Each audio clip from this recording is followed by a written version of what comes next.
اعوذ باللہ من الشیطان الرجیم بسم اللہ الرحمن الرحیم ان اللہ وملائکتہ یصلون علی النبی یا ایہا الذین آمنوا صلوا علیہ وسلموا تسلیما اللہم صلی علی سیدنا و نبینا و شفیعنا و مولانا محمد وعلی آل محمد وبارک وسلم۔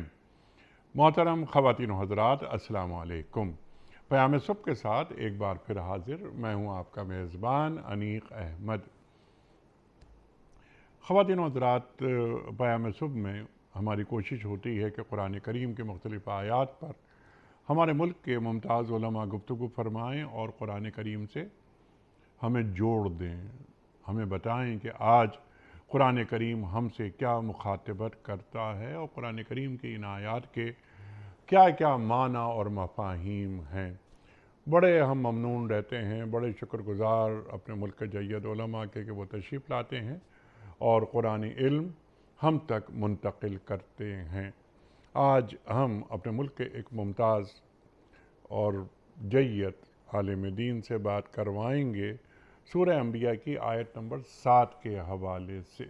چھوٹی سی آیت ہے لیکن موضوعات بہت زیادہ ہیں اس آیت میں۔ خواتین و حضرات، اللہ تعالیٰ فرما رہا ہے، مخاطبت کس سے ہو رہی ہے؟ اللہ کے رسول صلی اللہ علیہ وآلہ وسلم سے کہ اور اے نبی صلی اللہ علیہ وآلہ وسلم، آپ سے پہلے بھی ہم نے انسانوں ہی کو رسول بنا کر بھیجا تھا جن پر ہم وحی کیا کرتے تھے۔ لوگوں سے بات ہو رہی ہے کہ تم لوگ اگر علم نہیں رکھتے تو اہل کتاب سے پوچھ لو۔ خواتین و حضرات سوالات رکھیں گے اپنے معزز مہمان کی خدمت میں کہ کیا رسول کے لیے یہ ضروری ہے کہ وہ انسان ہو اور پھر یعنی کوئی فرشتہ نہ ہو؟ اعتراضات ہوتے تھے، کفار اعتراض کرتے تھے، مشرکین اعتراض کرتے تھے، تو ان کو جواب دیا جا رہا ہے۔ اور کیا یہ ضروری ہے کہ رسول جو بھی تشریف لائیں، جو پیغمبر تشریف لائیں، وہ مردوں ہی میں ہوں؟ ہم یہ دیکھتے ہیں کہ 1,24,000 جیسا کہ بیان کیا جاتا ہے انبیاء، ان انبیاء میں کوئی عورت نہیں ہے۔ تو اس تعلق سے بھی ہم سوال رکھیں گے تاکہ بالکل وضاحت سے ہمارے معزز مہمان ہمیں بتائیں۔ اللہ تعالیٰ فرماتا ہے کہ فَاسْأَلُوا أَهْلَ الذِّكْرِ إِن كُنتُمْ لَا تَعْلَمُونَ، سوال کرو اہل ذکر سے اگر تم نہیں جانتے۔ یہاں اہل ذکر سے کیا مراد ہے؟ اور ریفرنس ٹو دا کانٹیکسٹ، جو شان نزول ہے اور اول مخاطبین کی جو بات ہوتی ہے، وہاں جب لوگ اعتراض کر رہے ہیں مشرکین اور کفار، تو اللہ فرما رہا ہے کہ یہ جو اہل کتاب ہیں ان سے پوچھ لو، کیونکہ ان کا ایک پورا ایک پس منظر ہے۔ یہ یہود اور یہ مسیحی، انہیں معلوم ہے یہ اہل کتاب ہیں، یہ انبیاء کی تاریخ سے واقف ہیں کہ جتنے انبیاء آئے وہ مردوں ہی میں سے تھے۔ اب یہ فَاسْأَلُوا أَهْلَ الذِّكْرِ إِن كُنتُمْ لَا تَعْلَمُونَ، تو اہل ذکر، یہ اہل کتاب کو اہل ذکر اللہ تعالیٰ قرار دے رہا ہے، یہ بھی ہم سوال رکھیں گے۔ خواتین و حضرات، یہ آیت آج کیا مخاطبت کر رہی ہے ہم سے، اور آج کے اہل ذکر وہ کون ہیں؟ تشریف فرما ہے محترم ڈاکٹر محسن نقوی صاحب، ممتاز عالم دین، کون آپ سے واقف نہیں، ایک جانا مانا نام ہماری سوسائٹی کا۔ ٹیلی ویژن پہ مختلف پروگرامز میں آپ تشریف لاتے ہیں اور دین کی تعلیم اور تبلیغ میں ہمہ وقت مصروف رہتے ہیں۔ ڈاکٹر محسن نقوی صاحب کو خوش آمدید کہتے ہوئے پروگرام کا آغاز اللہ تعالیٰ کے بابرکت نام سے، سورہ انبیاء اور آیت نمبر 7۔ اعوذ باللہ من الشیطان الرجیم، بسم اللہ الرحمن الرحیم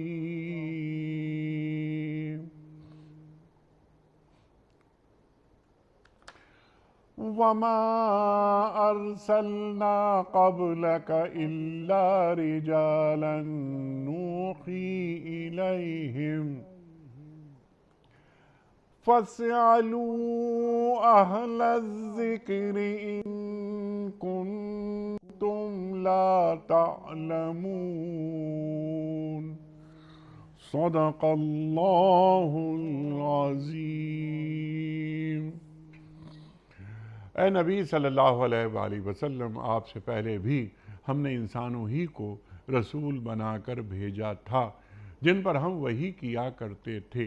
تم لوگ اگر علم نہیں رکھتے تو اہل کتاب سے پوچھ لو۔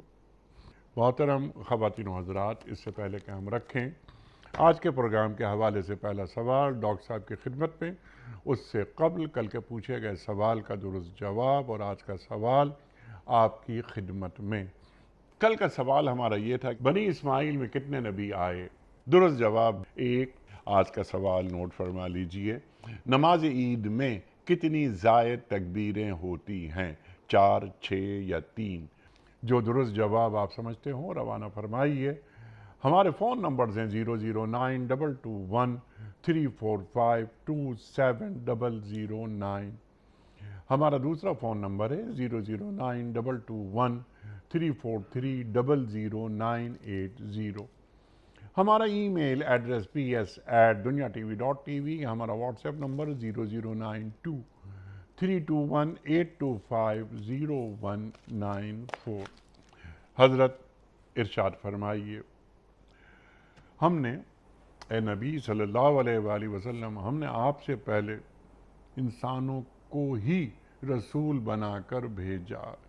کیا پس منظر ہے، کیا اعتراضات کفار کی جانب سے آتے تھے؟ ارشاد۔ بسم اللہ الرحمن الرحیم۔ یہ آیہ مبارکہ قرآن مجید کی کئی زاویوں سے ایک اہم آیت ہے، جی، اور اس میں سب سے پہلے تو ہم یہ بات عرض کر دیں کہ جیسا اس آیہ مبارکہ میں کہا گیا ہے کہ ہمیشہ جو رسول آئے ہم نے بھیجے وہ مرد ہی تھے اور ان کی طرف ہم وحی کیا کرتے تھے۔ تو یہودی لٹریچر میں اور اس وقت بھی کتاب جو موجود ہے کتاب مقدس جس کو کہتے ہیں اولڈ ٹیسٹمنٹ یا ہیبریو ٹیسٹمنٹ کہلاتی ہے، تو اس میں ان عورتوں کا بھی 4 عورتوں کا ذکر ہے کہ جو نبیہ بنائی گئی، خواتین کا ذکر ہے اس میں۔ لیکن قرآن مجید اس بات کو واضح طور پہ بتاتا ہے کہ کوئی عورت نبی نہیں ہوئی، بلکہ جو بھی ہوئے سب مرد ہوئے، اسی لیے یہاں لفظ رجال آیا۔ اچھا، انہوں نے جن خواتین کو نبیہ کہا اس کی بھی ایک ہمارے نظر میں ہم اس کی توجہ کر سکتے ہیں کہ کیا وہاں غلط فہمی ہوئی ہے عبرانی اور سائرک زبانوں کو سامنے رکھتے ہوئے، لیکن یہ کہ اس طرف ہمیں جانے کی ضرورت نہیں۔ قرآن جب کہہ رہا ہے کہ ہم نے کسی رسول جو بنایا تو ہمیشہ مرد کو ہی بنایا، اور کسی عورت کو گویا خود ہی نفی ہو گئی اس کی، کہ مگر یہ کہ ہم اس کی طرف وحی کیا کرتے تھے۔ ایک بات تو یہ ہے۔ دوسری چیز یہ ہے کہ جو کفار مشرکین اور اس کے ساتھ ساتھ اہل کتاب یعنی یہود جو اعتراضات کیا کرتے تھے، ایک تو ان کے نزدیک یہ ہے کہ یہودی لٹریچر کے کہ وہ تورات کو آخری کتاب سمجھتے ہیں، اور اس کے بعد حضرت موسیٰ اور انبیاء بنی اسرائیل کے بعد وہ کسی دوسرے نبی کی نبوت کے قائل نہیں، کیوں آئے گا۔ حضرت مسیح علیہ السلام کی بھی نبوت کو وہ چند وجوہ کی وجہ سے تسلیم نہیں کرتے۔ وہ یوں سمجھ لیے کہ ان کے نزدیک ختم نبوت اور ختم یعنی تورات جو ہے وہ خاتم الکتب ہے، اور بنی اسرائیل کے جو انبیاء ہیں وہ آخری نبی ہیں، ختم ہوگی نبوت اس کے بعد، کہ بنی داؤد میں چلنا تھی، یا بنی داؤد میں پھر چلی نہیں، حضرت عیسیٰ بنی داؤد سے تھے نہیں تو ان کو بھی نہیں مانا، تو رسول اللہ صلی اللہ علیہ وسلم کو اور قرآن کو بھی انہوں نے تسلیم نہیں کیا۔ تو ان کا تو اعتراض یہ تھا کہ رسول اس کے بعد، تورات کے بعد کتاب کیسے نازل ہو سکتی ہے، ہو ہی نہیں سکتی۔ جو اعتراضات تھے وہ ان کی طرف سے تھے، مشرکین کی طرف سے اور کفار کی طرف سے۔ اچھا، اس میں بھی ایک طبقہ وہ تھا جو اس بات سے واقف تھا کہ کتابیں نازل ہوتی رہی ہیں چاہے وہ اس کے اوپر ایمان نہ رکھتا ہو۔ چنانچہ سورہ اعراف میں جیسے ہے کہ انہوں نے کہا کہ کوئی کتاب لاؤ، اگر کتاب نازل ہوئی ہے تو ایسا کیوں نہیں ہوا کہ وہ فرشتے اس کو لے کر آتے، یا فرشتہ ہوتا جس پہ کتاب نازل ہوتی، یا یہ کہ لکھے ہوئے قراطیس ہوتے کہ جس کو ہم چھو کے دیکھ سکتے۔ تو یہ ساری ان کی ہوتی ہیں کہ پہلا تو ان کا اشکال یہ تھا کہ ایک ہماری طرح کا چلتا پھرتا شخص جو کہتا بھی ہے کہ انا بشر مثلکم، کہ میں تمہاری طرح کا بشر ہوں، وہ اللہ کا نمائندہ اور محبت وحی کیسے ہو سکتا ہے کہ اس کے اوپر وحی نازل ہوتی ہے؟ تو کوئی فرشتہ کیوں نہیں آ گیا کہ اس کے ساتھ؟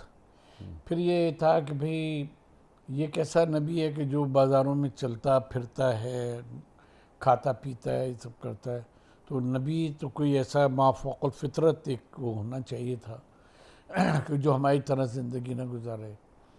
پھر اس کے ساتھ ساتھ ان کا ایک جو اعتراض تھا کہہ لیں وہ یہ بھی تھا کہ وہ نبی پاک صلی اللہ علیہ وسلم سے مطالبے کرتے تھے مختلف اپنی پسند کے معجزات کی، کہ اچھا اگر تمہیں اللہ سے قربت ہے اور تم نبی ہو تو جو معجزہ ہم کہہ رہے ہیں وہ معجزہ ذرا دکھاؤ۔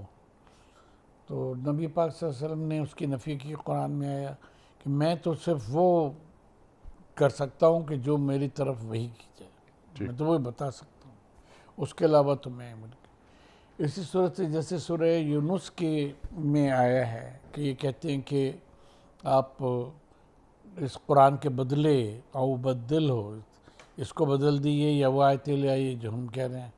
تو نبی پاک صلی اللہ علیہ وسلم کے زبانی کہلوایا اللہ تبارک تعالیٰ نے کہ میں تو اسی کا اتباع کرتا ہوں جو میری طرف وحی کی جاتی ہے، میں تو نہیں وہ لا سکتا۔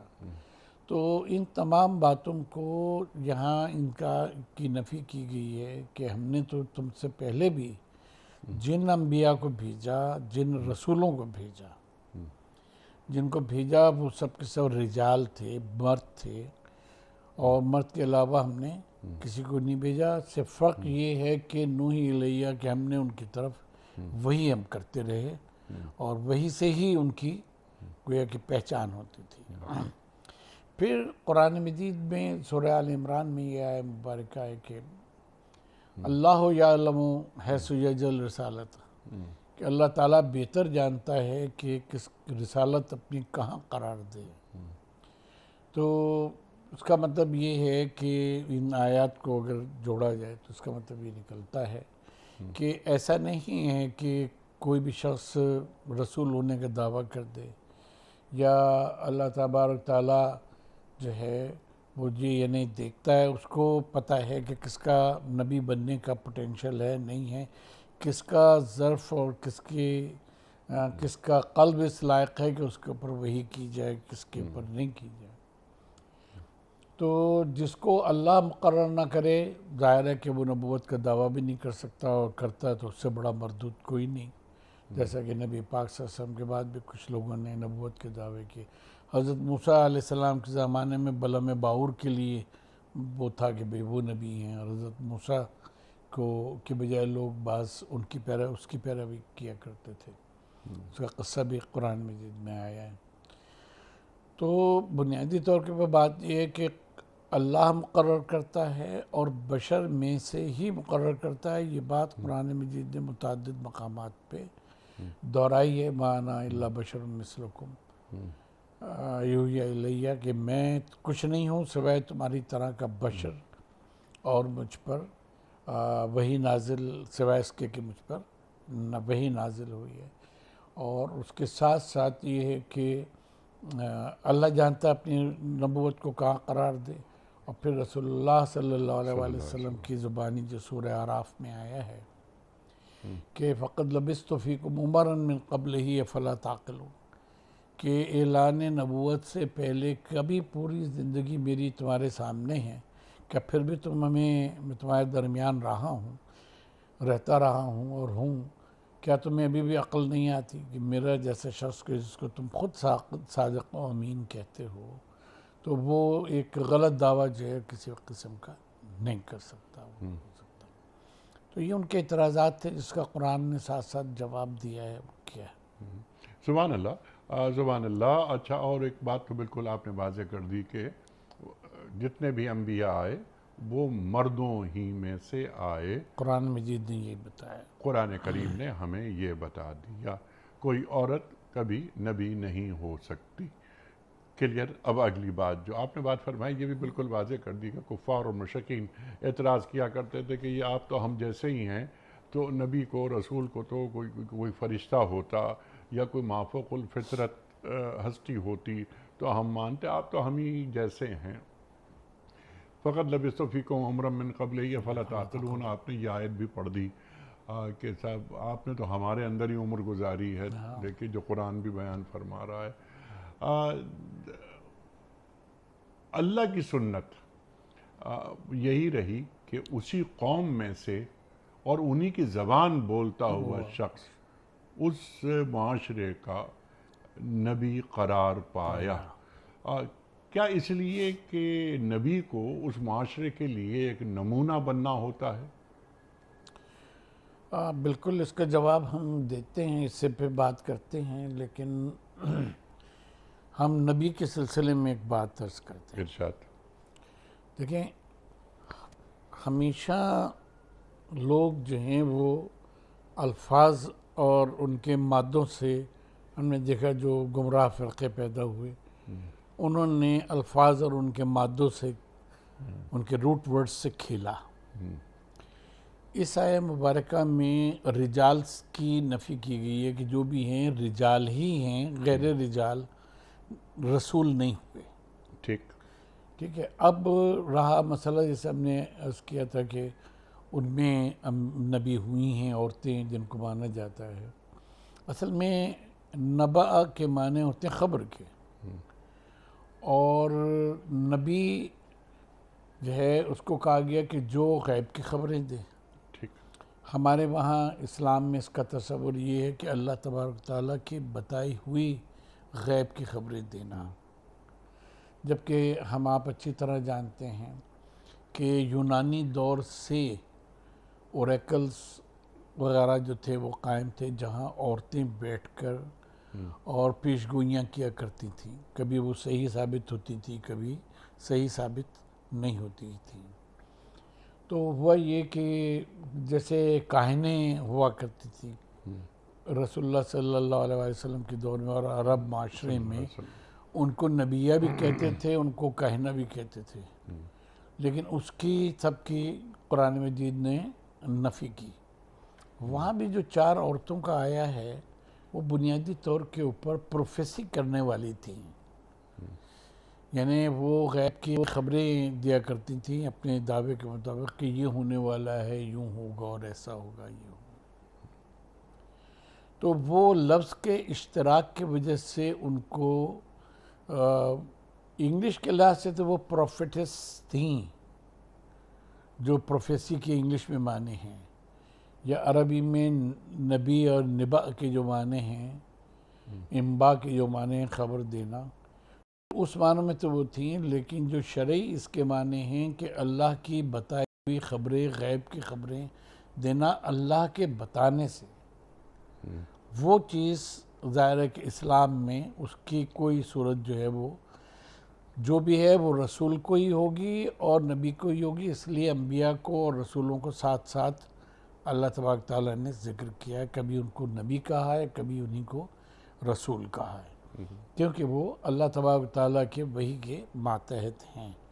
اور باقی جن کو نبی مانا گیا اشتراک کے لفظ سے عورتوں کو کر لیا گیا، وہ بنیادی طور پہ سوتسیئر تھیں جو پہلے سے لوگوں کو بتاتی خبریں دیتی تھیں کہ اب یہ ہونے والا ہے. اب وہ جیسے ہمارے زمانے میں جین ڈکسن ایک مشہور ہوئی تھی کہ وہ پیش گوئیاں کرتی تھی، یا پاکستان ٹی وی سے چینل سے دیکھتے ہیں ہر صورت میں کہ ہر چینل سے مختلف ایسٹرولوجرز کو اور ان کو بلا کے بٹھایا ہوا ہوتا ہے کہ آپ فلاں ستارے کیا دیکھ رہے ہیں، فلاں کی لائنیں جو ہیں ہاتھ کی وہ کیا بتا رہی ہیں، کیا نہیں بتا رہی.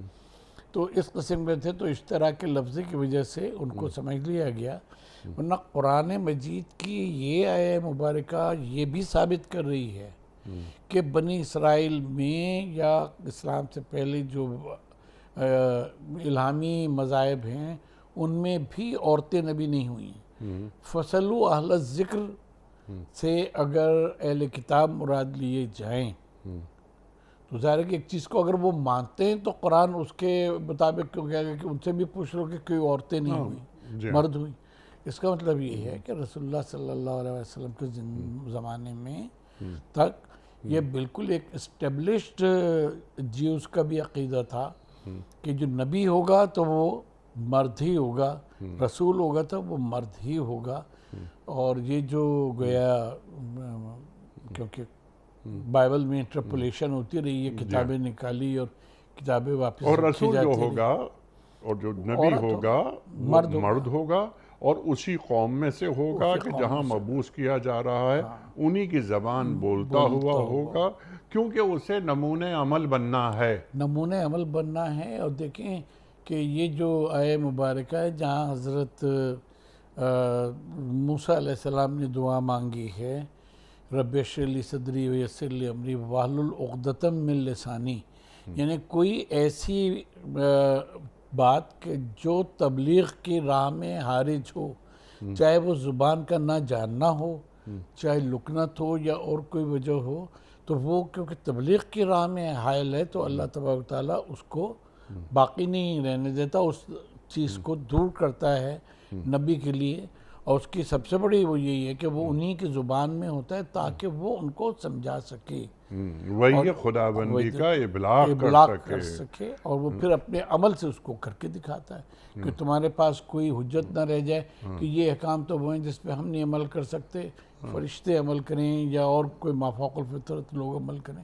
نہیں، یہ رسول جو ہے وہ بشر ہے اور یہ جب کر کے دکھا سکتا ہے تو تم اس کی پیروی 100% کر سکتے. اور تم اس ہی کی پیروی کرو گے، اس کے علاوہ کسی کی پیروی نہیں کرو گے، کیونکہ یہ اللہ تعالیٰ کا نمائندہ ہے. ٹھیک ہے نا یہ؟ اچھا، اب یہاں میں نے انٹرو میں ایک بات رکھنے کی کوشش کی تھی کہ اب یہ بات تو ہو گئی کہ رسول نبی صرف مرد ہوتے ہیں اور مرد ہی ہو سکتے ہیں. نمبر 2، جیسے کہ آپ نے وضاحت کر دی کہ رسولوں کا انتخاب اللہ کرتا ہے، نبوت خواہش کر کے نہیں مانگی جا سکتی، نہ ریاضت سے مانگی جا سکتی ہے. اب یہ اللہ جانتا ہے کہ کس کا، اور ختم نبوت ہو گئی، اب یہ دروازہ بند ہو گیا. لا نبی بعدی انا خاتم النبیین لا نبی بعدی ما کان محمد ابا احد من رجالکم ولکن رسول اللہ وخاتم النبیین وکان اللہ بکل شیء علیما. اللہ نے قرآن کریم میں فرما دیا. اچھا، سوال میرا یہ ہے کہ فَاسْأَلُوا أَهْلَ الذِّكْرِ إِن كُنتُمْ لَا تَعْلَمُونَ، سوال کرو اہل ذکر سے، جس طرح آپ نے اشارہ فرمایا تھا.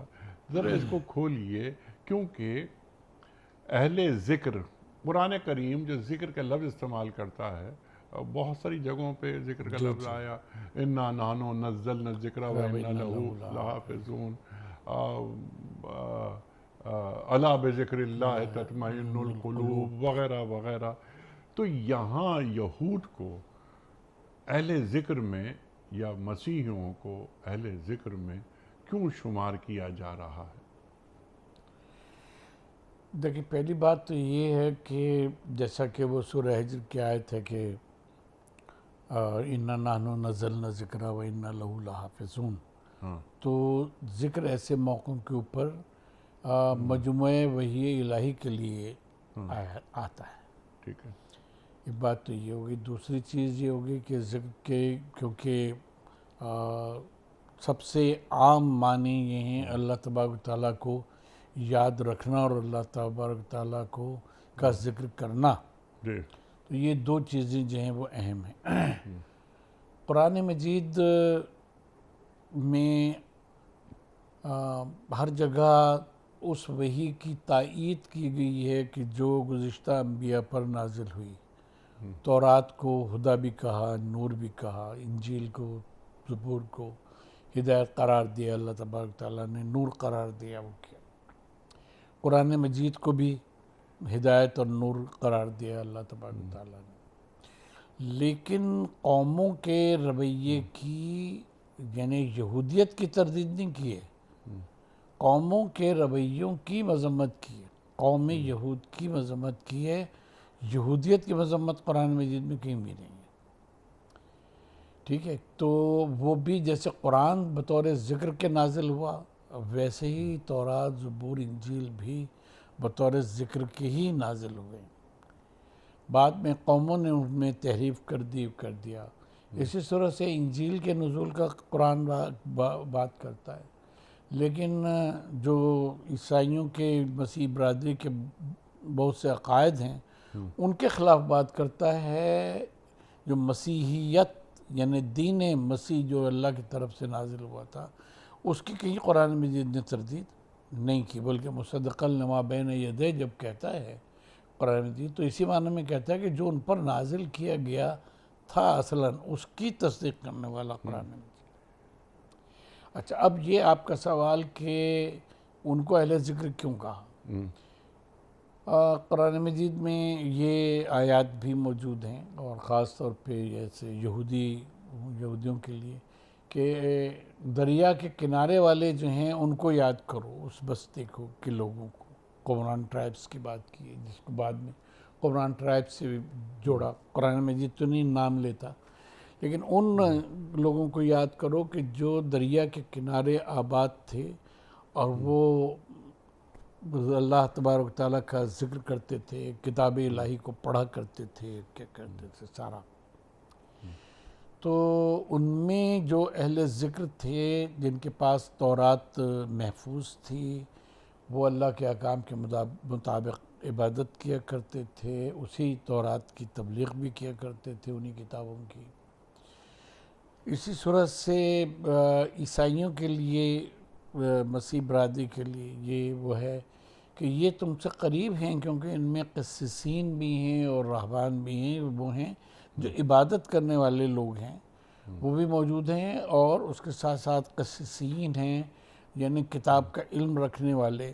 تو مسیحی برادری میں بھی اس وقت بھی ایسے لوگ موجود تھے، اور ہم آج بھی بہت سے لوگوں کو ایسے جانتے ہیں خود پرسنل تعلقات کے بنا پر کہ جو پیغام الہی اور اس کے تسلسل کو تسلیم کرتے ہیں اور اس بات کو نہیں کہتے کہ بائبل جو ہے یعنی نیو ٹیسٹمنٹ کی جو کتابیں ہیں وہ آخری کتابیں ہیں، اس کے بعد نزول وحی کا سلسلہ جو ہے وہ بند ہو گیا. کیونکہ وہ اس بات کو دیکھتے ہیں کہ جو اوریجنل بکس ہیں، خاص طور پہ جو 5 بکس آف موزس جو اب مشہور ہیں وہ نہیں، جو قمران ٹرائب سے پورے اسکرولز نکلے ہیں یا نغ ہمدانی لائبریری سے جو چیزیں نکلی ہیں کیا ان کو پڑھا جائے تو قرآن مجید کے بہت بڑا حصہ جو ہے، کیونکہ کتاب الہی تسلسل ہے ایک اس کا، تو وہ وہاں چیزیں آپ کو مل جائیں گی جو اب موجودہ بائبل میں اولڈ یا نیو ٹیسٹمنٹس میں وہ چیزیں نہیں ملتی. تو قرآن اس وقت کے بارے میں گفتگو کر رہا ہے، فرما رہا ہے کہ اہل ذکر سے جو تمہارے درمیان موجود ہیں جن پہ کتاب نازل کی گئی، یہ ذکر جس کو قرآن نے اپنے کو بھی ذکر کہا، اللہ نے ذکر کہا اس کو، اور ان کتابوں کو بھی وہ کیا. تو ان میں بھی وہ لوگ یعنی سب یہ نہیں کہ تم یہودیوں سے پوچھ لو کیونکہ ان کے تو عقائدی مختلف ہو گیا اور انہوں نے انٹرپلیشن کر دی، بہت سا لٹریچر باہر سے لا کے بہت سا وہ نکال دیا، اس میں سے بہت سا ڈال دیا، پھر نکال دیا، پھر ڈال دیا. کینونائزیشن ہوتی رہی اس کی بھی اور نیو ٹیسٹمنٹ کی بھی. تو وہ جو کتابیں ہیں جن کو ایپیگرافا یا اپوکرائفس وغیرہ کہتے ہیں، تو جیوز کا سوڈو ایپوگرافا اور ہے، ایپوکرائفاز اور ہیں، مسیحی حضرات کے اور ہیں، یعنی وہ کتابیں کہ جو بائبل میں شامل کی جاتی نہیں، نکالی جاتی نہیں، مقدس کتابیں ان کو سمجھا جاتا ہے۔ تو وہاں تو پوری تھیولوجی جو ہے وہ ڈسٹارٹ ہو جاتی ہے، کیونکہ یہود اور نصارہ یہ مسیحی یہ انبیاء کی تاریخ سے واقف ہیں، واقف ہیں، تو ان سے گواہی لے لو۔ ہاں ان سے گواہی لو، یہ بتا جو دیں گے اصل کتابوں کے اوپر قائم ہیں ان کو پڑھتے ہیں اور عبادت رات کو عبادت کرتے ہیں اور کتاب کا درس و تدریس کرتے ہیں، یدرسون۔ جی ہاں، اور انہیں معلوم ہے کہ تاریخ میں ہاں کبھی عورتیں نہیں بنی، کوئی عورت کبھی پیغمبر نہیں بنی، تمام مرد ہی آئے ہیں۔ اچھا ایک اور بات ڈاکٹر صاحب یہ فرمائی ہے کہ یہ جو کفار اور مشرکین، ان میں سے بہت سے لوگ ایسے تھے، بلکہ اکثریت یہ تھی کہ جو اپنا تعلق ابراہیم علیہ السلام اور اسماعیل علیہ السلام سے بھی جوڑتے تھے، تو انہیں معلوم تو تھا نا کہ وہ سب مرد ہی رہے ہیں، تو اس کے باوجود یہ اعتراض کرتے تھے کہ یہ کیا، یہ کیسے یہ رسول ہمارے اندر آ گئے اور یہ اعلان کر رہے ہیں نبوت کا، حالانکہ دلائل دیے جا رہے ہیں، لیکن یہ کہ یہ ہم جیسے ہی ہیں آپ۔ تو کیا یہ وجہ بھی تھی کہ کوئی ایک حسد، کوئی ایک بغض، کہ ہم انبیاء کو تو مانتے ہیں، یعنی ابراہیم کو مانتے ہیں، اسماعیل کو مانتے ہیں، لیکن وہ تو تھے نبی، آپ نعوذ باللہ نعوذ باللہ نعوذ باللہ، آپ کو ذرا ماننا ہمارے لیے مسئلہ ہے۔ دیکھیے بنیادی طور پہ ایک انسانی کہنا چاہیے کہ فطرت ہے، اور وہ فطرت یہ ہے کہ وہ جن لوگوں کو مانتا ہے، تسلیم کرتا ہے کسی اس میں، ان کے ساتھ پھر وہ بہت ساری جس کو کہنا چاہیے کہ میتھولوجیکل اسٹوریز کو اور ان سب کو وہ جوڑ دیتا ہے، اور اصل شخصیت جو ہے وہ اپنی جگہ کے اوپر ہوتی ہے کہ وہ تاریخی شخصیت ہے، لیکن ان سے جو دیومالائی چیزیں جوڑی جاتی ہیں ان کا تاریخ میں وجود نہیں ملتا، اور نہ ہی کتابیں اس کی تائید کرتی ہیں، مذہبی کتابیں یعنی مذہب کی اسپرٹ اس کی تائید نہیں کرتی، لیکن کیونکہ انہوں نے جو امیج ایک بنایا ہوا ہے وہ اس کے ساتھ ساتھ چلتے ہیں۔ تو جس میں ایک یہ بھی چیز ہے کہ جیسے حضرت ابراہیم علیہ السلام کے سے وابستہ بہت سی سٹوریز ہیں کہ جو ان کے درمیان رائج تھیں۔ جب ہم سوڈو ایپیگرافا کی کتابیں دیکھتے ہیں تو اس میں دو بکس آف ابراہیم ہیں، اور ان دو بکس آف ابراہیم میں آپ کو بہت سارے ایسے قصے اور وہ مل جائیں گے جو آپ کہہ لیں کہ معجزات نہیں بلکہ ایک مافوق الفطرت شخصیت کی۔ اب وہ جب امیج لے کر آ رہے ہیں کہ ہاں اللہ کے نبی تو تھے، وہ تھا سب کچھ، لیکن یہ کہ وہ تو ایسے تھے، تو اب ان کی طرف ان کے نسل سے ہی صحیح اور کوئی نبی ہونا چاہیے تو وہ ان جیسا تو ہونا چاہیے نا۔ تو یہ چیزیں ان کے لیے حارج ہوتی تھیں، ان کو نہیں کرتے۔ دوسری بات یہ کہ ہم دیکھتے ہیں کہ بہت بڑا مسئلہ، اب یہ ہم ایک ایسی بات کہنے جا رہے ہیں کہ شاید ہمارے ناظرین کو بری لگے، لیکن یہ کہ جو حق بات ہے وہ کہنا چاہیے۔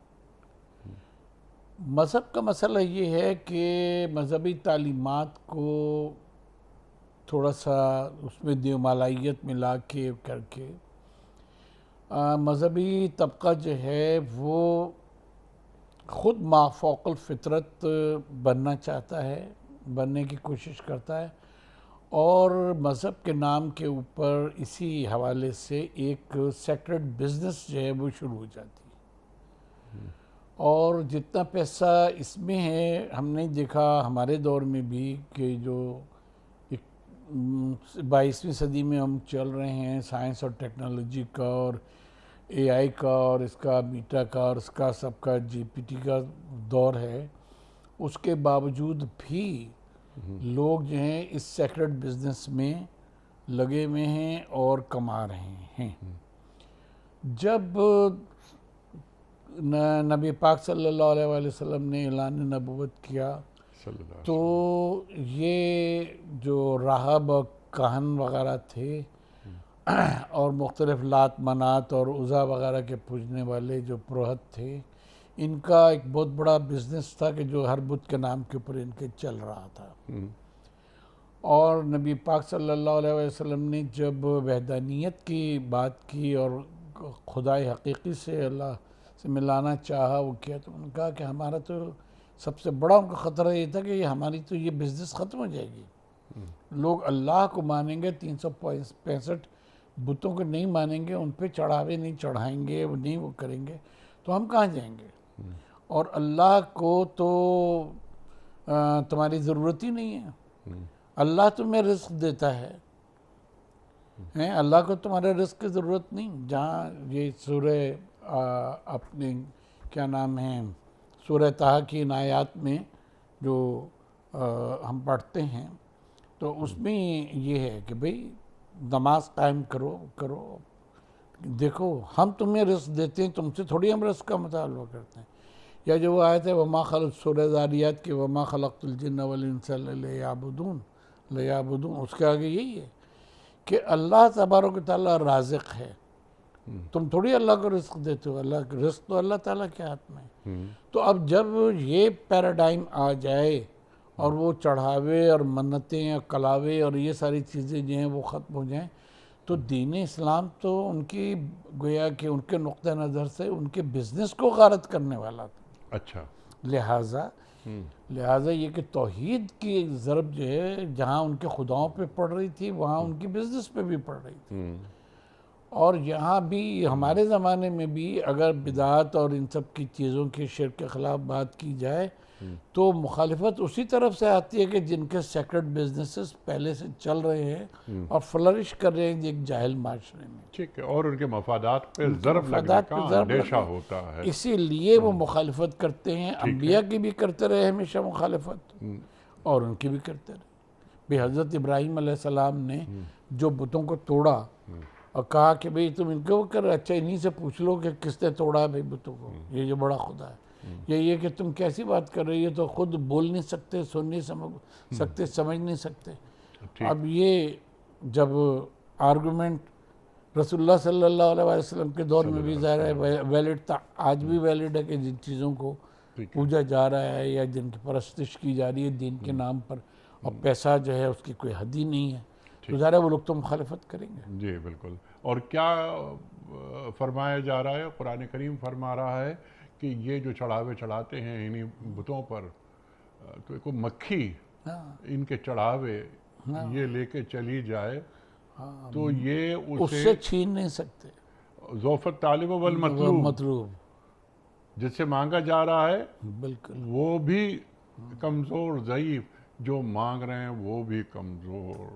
اللہ ہوئے بس ایک بات کہہ کے جی اضافہ کریں کہ آپ یہاں بھی دیکھیں کہ جو مزاروں پہ لوگ جاتے ہیں، وہاں فقیر آپ کو سیڑھیوں پہ ادھر ادھر بیٹھے ہوئے ملیں گے، وہ زندوں سے مانگ رہے ہوتے ہیں، اندر مردوں سے نہیں مانگ رہے ہوتے، جیسے لوگ مانگنے کے لیے اندر چلے جاتے۔ وہ ٹھیک ہے۔ اچھا، اب یہ فَاسْأَلُوا اہل الذکر ان کنتم لا تعلمون، اب یہاں جو اہل ذکر کی بات ہو گئی، قرآن نازل ہو رہا ہے، اور یہ جو اہل کتاب ہیں ان کے تعلق سے اللہ تعالیٰ فرما رہا ہے کہ اگر تمہیں کوئی شک ہے تو ان سے پوچھ لو، یہ انبیاء کی تاریخ سے واقف ہیں، انہوں نے پڑھا ہوا ہے، اور خاص طور پہ یہود، وہ تو بہت پڑھے لکھے سمجھے جاتے تھے۔ آج کے جو اہل ذکر ہیں وہ کون ہیں؟ یہ بہت مشکل سوال ہے آپ کا، کیونکہ یہ مشخص کرنا بنیادی طور کے اوپر اہل ذکر وہ لوگ ہیں کہ جو ذکر کو جن کو ذمہ داری دی گئی ہے کہ ذکر کی حفاظت کریں، اس ذکر پر ایمان لائیں، اس ذکر پہ عمل کروائیں اور عمل کروائیں کا لفظ ہم نے پہلے اس لیے استعمال کیا کہ یہ بنیادی طور کے اوپر ایک ذمہ داری ہے اجتماعی، اور جو معاشرہ غیر اہل ذکر کا ہوتا ہے اس میں رہتے ہوئے خود انسان بھی مخلصین لہ الدین اور مخلصین لہ الدین کے درجے پہ نہیں آتا کہ وہ خلوص کے ساتھ دین پر عمل کر سکے، کیونکہ معاشرے کا جو رجحان اور وہ ہوتا ہے وہ اس قسم کا نہیں ہوتا کہ وہ اس کے لیے سازگار ہو دین کے لیے، دین پہ عمل کے لیے اور دین کو پھیلانے کے لیے۔ آج ہم دیکھتے ہیں کہ چاہے مرنے کے رسومات ہوں، چاہے شادی کے رسومات ہوں، چاہے رسوم ہوں، چاہے کسی پیدا ہونے کے رسوم ہوں، ان میں جب اعتراض کیا جائے یا بتایا جائے کہ بھئی دین کا کہنا یہ نہیں ہے، دین یہ بتاتا ہے، کہتے ہیں ہم کیا کریں، معاشرہ پورا یہی کرتا ہے، ہم یہی کرتے چلے آ رہے ہیں، والدین کی طرف سے آباء و اجداد کے سے یہی کرتے چلے آ رہے ہیں، امروہے سے ہم یہی کرتے چلے آ رہے ہیں، لکھنؤ سے یہی کرتے چلے آ رہے ہیں، ہمارے دہلی میں ہمارے یہی ہوتا تھا۔ تو دین کے اوپر ان کو چیزوں کو، معاشرے کو اور معاشرتی رسوم و رواج کو اہمیت دینا، وہ کرنا، وہ اس وقت تک نہیں چھوٹ سکتا جب تک کہ جو اہل ذکر کا معاشرہ جو ہے وہ اہل ذکر کا نہ ہو، یعنی دین والا ذکر کو، یعنی تعلیمات خداوندی کو برقرار رکھنے والا۔ یقیناً، لیکن اہل ذکر، میرا سوال یہ تھا کہ آج کے اہل ذکر کون ہیں؟ یعنی آپ تو اہل علم ہیں، اور مجھ جیسا جاہل آدمی کیسے ڈھونڈے کہ یہ اہل ذکر ہیں، یہ اہل ذکر نہیں ہیں؟ جو صاحبان قرآن اور سنت ہیں، جی، جن کو دیکھیں کہ یہ صاحبان قرآن اور سنت ہیں، اور قرآن اور سنت ان کی صرف زبانوں پہ نہیں ہے بلکہ ان کے عمل سے حویدہ ہے، وہ اہل ذکر ہے۔ اچھا، العلماء ورثۃ الانبیاء، اللہ کے رسول فرما رہے ہیں صلی اللہ علیہ وآلہ وسلم، علماء انبیاء کے وارث ہیں۔ تو اگر اہل ذکر میں ہم علماء کو شمار کریں تو مناسب ہوگا؟ ہمارا خیال ہے نہیں، اچھا، ہمارا خیال ہے نہیں۔ اس کی وجہ یہ کہ یہ حدیث مشہور حدیث جو ہے علماء ورثۃ الانبیاء، یہ تقاضا کرتی ہے کہ علماء انبیاء کے وارث بنے، یعنی یہ پریویلیج نہیں ہے کہ آپ نے 9 سال درس نظامی پڑھ لیا تو آپ نبی کے وارث بن گئے۔ پڑھنے کے بعد نبی کا وارث بننا پڑتا ہے، ٹھیک ہے؟ اسی سے وہ نہیں ہے کہ کسی باپ کی میراث نہیں ہے کہ تقسیم ہوئی تو قرآن مجید کے مطابق 2 حصے لڑکے کو اور 1 حصہ لڑکی کو ملے گا تو ان کا ہم وارث ہیں۔ باپ کا علم نہ بیٹے کو اگر ازبر ہو، پھر پسر لائق میراث پدر کیوں کر ہو۔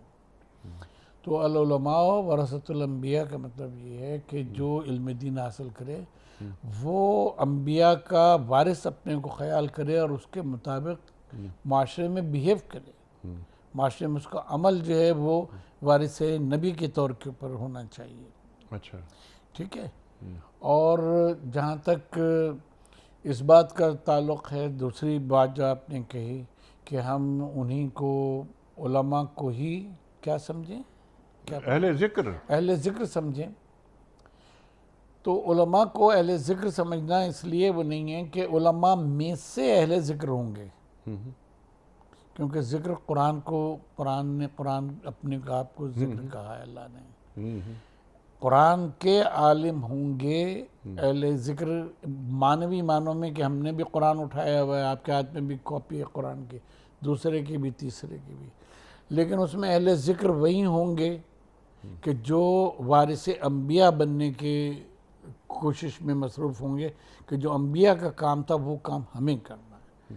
اہل ذکر وہ ہوں گے کہ جن کو دین بھی معلوم ہو اور اس کے ساتھ ساتھ وہ ورثہ انبیاء کو لے کر آگے چلنے والے، اپنے پہ اپلائی کرنے والے اور اس کو معاشرے میں کرنے والے، تب وہ اہل ذکر ہوں گے۔ یقیناً، تو یہاں پر ذکر اور علم 2 چیزیں مل گئیں نا، جس طرح کہ آپ نے فرمایا، بلکہ وہ علماء سے پھر علم تک بات پہنچی۔ میرا سوال، ذاکر علم عالم ہوگا، عالم کے لیے ضروری نہیں کہ وہ ذاکر بھی ہو۔ اچھا، لیکن یہ ذاکر جن معنوں میں صاحب ذکر، صاحب جس ذکر کی ہم لوگ یہاں پر اہل ذکر کی بات اہل ہو رہی ہے نا، کہ اہل ذکر۔ میرا سوال آپ کی خدمت میں یہ ہے جو آپ نے ابھی ارشاد فرمایا اس ذیل میں کہ یہ علماء یعنی اہل علم، صاحبان علم جب ایک زندگی لگاتے ہیں، ایک مقام تک پہنچتے ہیں تو ان پر چیزیں کھلتی ہیں، تو ان سے بات کرنا، ان سے چیزوں کو جاننا، وہ نسبتاً ایک عام آدمی سے بات کرنے سے بہتر نہیں ہے؟ کہ نبی پاک کی حدیث ہے، گو کہ ثابت نہیں ہے، اطلب العلم بافواہ الرجال، لوگوں کی گفتگو سے علم حاصل کرو. ٹھیک ہے، وہ اپنی جگہ کے اوپر ہے کہ وہ ہمیں بتا سکتے ہیں کہ کیا ہے اور کیا نہیں ہے. دیکھیں ہم نے جو اس بادیۃ البحر کی قوم کا ذکر کیا جب اہل ذکر کی بات کر رہے تھے، کہ قرآن مجید میں یہود کی بات آئی، ان کے علماء کی بات آئی سورہ مائدہ میں، کہ جن کو کتاب کی حفاظت سونپی گئی تھی انہوں نے ہی ترمیم کر دی اس میں.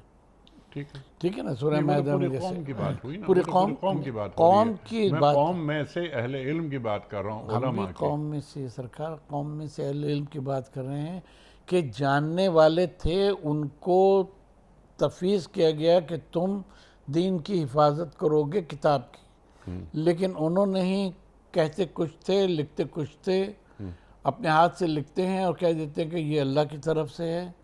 جانتے تھے، عالم تھے، اس کے باوجود یہ سب ٹھیک ہے، کرتے یہ بنی اسرائیل کے بنی اسرائیل علماء کا ذکر کر رہے ہیں آپ نا. ہاں. لیکن یہی سوال میں نے کیا تھا آپ کی خدمت میں کہ جو آج کا اہل ذکر ہے، اس کے لیے آپ نے فرمایا اہل علم ہونا ضروری نہیں ہے. نہیں، ہم نے یہ عرض کی کہ علماء میں سے ہونا ضروری نہیں ہے. اہل ذکر جو ہوگا وہ اہل علم بھی ہوگا، لیکن ہر اہل علم جو ہے، جو علماء ہیں، وہ جب تک ورثہ انبیاء، وارث انبیاء اپنے کو نہ بنائیں اور قرار دیں اس کام میں، اس وقت تک وہ اہل ذکر نہیں ہو سکتے.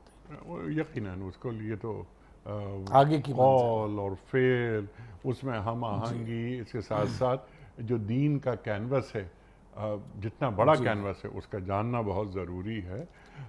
میں آپ کا بڑا ممنون ڈاکٹر صاحب، بڑا شکر گزار، آپ تشریف لائے اور سورہ انبیاء کی آیت نمبر 7 پر تفصیلی گفتگو آپ نے فرمائی. خواتین و حضرات، وقت یہاں مکمل ہوا ہمارے آج کے پروگرام کا. فَاسْأَلُوا أَهْلَ الذِّكْرِ إِن كُنتُمْ لَا تَعْلَمُونَ، سوال کرو اہل ذکر سے اگر تم نہیں جانتے. تو اہل ذکر کی تلاش میں ہمیں رہنا چاہیے، ان کے سامنے اپنے سوالات رکھنے چاہیے تاکہ ہمیں تشفی ہو.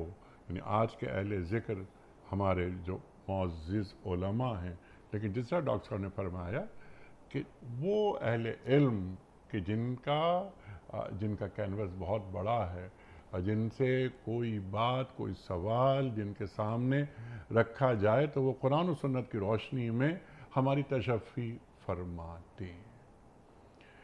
یہ اہل ذکر، یہ ہمارے معزز علماء، اللہ انہیں سلامت رکھے، یہ دین سے ہمیں قریب کر دیتے ہیں. پیام صبح کا آخری مرحلہ کوئز. کل کا سوال ہمارا یہ تھا، بنی اسماعیل میں کتنے نبی آئے؟ درست جواب 1. آج کا سوال نوٹ فرما لیجئے. نماز عید میں کتنی زائد تکبیریں ہوتی ہیں؟ 4، 6 یا 3؟ جو درست جواب آپ سمجھتے ہوں روانہ فرمائیے. ہمارے فون نمبرز ہیں 0092213452709. ہمارا دوسرا فون نمبر ہے 0092234300980. ہمارا ای میل ایڈریس ps@duniatv.tv. ہمارا واٹس ایپ کا نمبر ہے 0092321825019 محسن صاحب ایک پرچی نکال کر اعلان فرمائیے گا. آج کے ونر ہیں رمیشہ کاشف، شیخوپورہ سے. شیخوپورہ سے. محترمہ، آپ کی خدمت میں دنیا ٹی وی کی جانب سے دینی کتب پر مشتمل گفٹ ہیمپر آپ کے گھر بذریعہ کوریئر روانہ کیا جا رہا ہے. آپ کو بہت بہت مبارک ہو. پیام صبح کا اختتام ہوتا ہے روزانہ ایک قول پر، اور وہ قول ہوتا ہے صاحب نہج البلاغہ امیر المومنین حضرت علی مرتضیٰ کرم اللہ وجہہ کا آپ فرماتے ہیں لالچی شخص ہمیشہ ذلت کی زنجیروں میں جکڑا رہتا ہے۔ اللہ اکبر۔ لالچی شخص ہمیشہ ذلت کی زنجیروں میں جکڑا رہتا ہے۔ اپنے میزبان انیق احمد کو کل تک کے لیے اجازت دیجیے۔ خدا حافظ۔